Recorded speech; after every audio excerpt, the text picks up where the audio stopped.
దుర్గా అనే అమ్మాయికి బేల్ తరోడాలో జరిగిన సంఘటన తెలుసుకొని ఇక్కడికి వచ్చి మరి ఈ అమ్మాయికి తండ్రి చనిపోయాడు, తల్లి చనిపోయింది, నానేవారు ఎవరు లేకుండా పాపం గార్డియన్గా వాళ్ళ పెద్దమ్మ ప్రస్తుతానికి తన యోగక్షేమాలు చూస్తూ ఉన్నారు.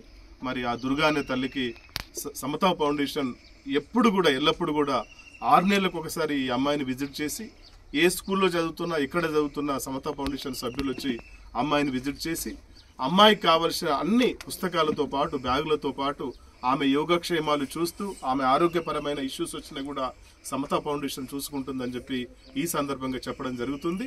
అందులో భాగంగానే మొదటి దశలో మేము 25,000 చెక్కుని మరి అమ్మాయి పెళ్లి కోసం డిపాజిట్ చేస్తే అది 50,000 రూపాయల బాండ్ అవుతుంది. ఆ బాండుని మేము రేపు ఈవినింగ్ కల్లా వాళ్ళ ఫ్యామిలీకి అప్పచెప్పడం జరుగుతుంది. దయచేసి నాతో పాటు చాలా మంది నాకు హైదరాబాద్లో చాలా మంది ఫ్రెండ్స్ ఉన్నారు. నేను వాళ్ళ సాయం కూడా తీసుకొని అమ్మాయి అకౌంట్ నెంబర్ కూడా పెద్దల దగ్గర తీసుకుని వెళ్ళి నేను ఇంకా ఏదైనా ఉంటే కూడా ఆ ఇన్ఫర్మేషన్ మా సమతా ఫౌండేషన్ సభ్యులు వచ్చి మీకు చెప్పి ఇంకా మిగతా ఏదైనా పేమెంట్ వస్తే కూడా నా తరఫున ప్రయత్నం చేస్తాను.